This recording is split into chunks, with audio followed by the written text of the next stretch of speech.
Kinalampag po ng retiradong general ng Armed Forces of the Philippines, na si retired General Romeo Poquis, mga kaboses, ang ito nga hong pag-aresto, kay former President Rodrigo Roa Duterte. Ayon ho sa kanya, illegal ang pag-aresto kay former President Rodrigo Duterte, ng International Criminal Court.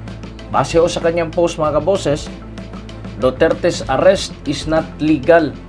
It did not conform to the rules of the Rome Statute of the International Criminal Court o ICC.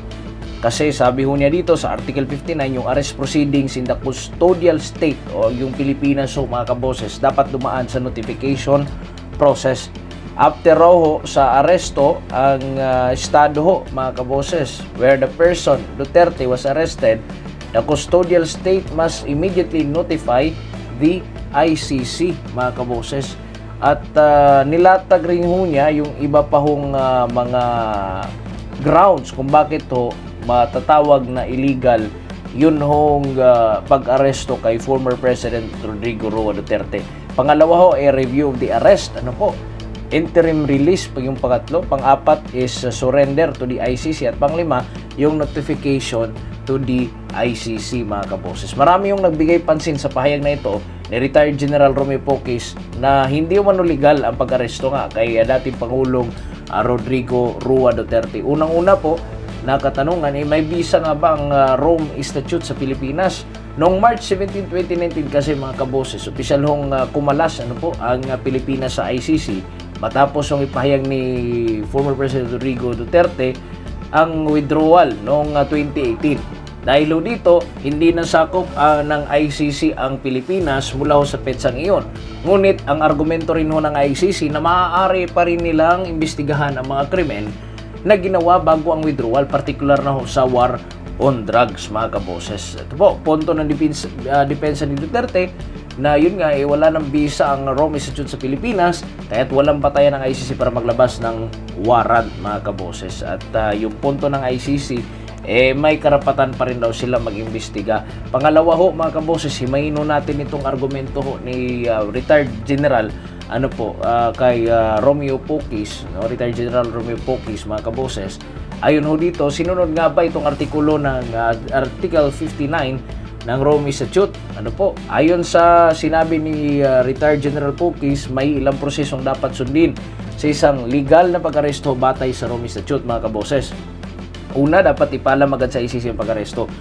At ang pangalawa ho, dapat idaan sa local judicial authority. At kung napapansin ho ninyo, hindi naman ho dumaan, mga kaboses, yung dito sa local judicial authority natin. Ibig sabihin, lokal na korte, mga kaboses, dito sa ating bansang Pilipinas. Kaya nga, yung during the hearing, series of hearing ng House of Representatives, inikaya to ni former President Rodrigo Roa Duterte na mag-file muna ng case. Mismo si former President Rodrigo Duterte na nagbigay ng advice sa kanila, kasuhan niyo muna ako dito sa Pilipinas. Hindi nila sinunod kasi gusto nilang tumawid kaagad doon sa ibang bansa, mga kaboses. Pangatlo po, at karapatan ho sa interim release. Wala hong opisyal na malinaw ho na ulat na tinupad ho itong ganitong oportunidad para ho kay Duterte, mga kaboses. Kung ang ICC nga ang nagpatupad ng warrant, dapat sundin ang Rome Statute, mga kaboses. Ngunit, kung hindi ito kinilala ng gobyerno ng Pilipinas, hindi ito maaaring ipatupad sa ating bansa. Pangatlo po, kung lehitimo nga ba ang warrant of arrest? Napakabigat po, mga kaboses, ng statement na ito ni retired General Romeo Poquis, mga kaboses. At yun nga, yung mga posible ho na o posibilidad, mga kaboses, kung bakit raw ho matatawag na illegal ho yung pag-aresto kay former President Rodrigo Roa Duterte, mga kaboses. Isa ho itong malakas sa pahayag na maaaring naglalayong pukawin ang damdamin ho ng mga Duterte supporters, mga kaboses. At isa pa ho, mga kaboses, mga sabi-sabi ho na baka nga ho raw nga na ito ay isa raw hong diversionary tactic, ano po mga kaboses, kasi napakarami po pong issue ng ating bayan na kailangan po nating lutasin. Ngayon po ay palala na po tayo ng palala, ano po mga kaboses. Mas lumalala yung problema ng ating bayan dahil nahahati na po yung mga Pilipino mga kaboses. And sana ho ay hindi ho mangyari yung mga hindi ho natin talaga inaasahang mga pangyayari mga kaboses, yung people power, yung martial law, ano po mga kaboses.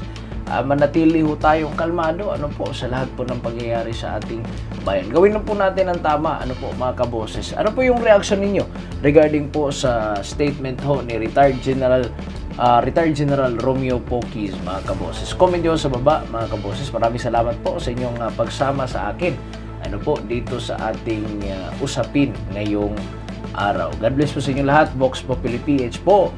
Bye-bye.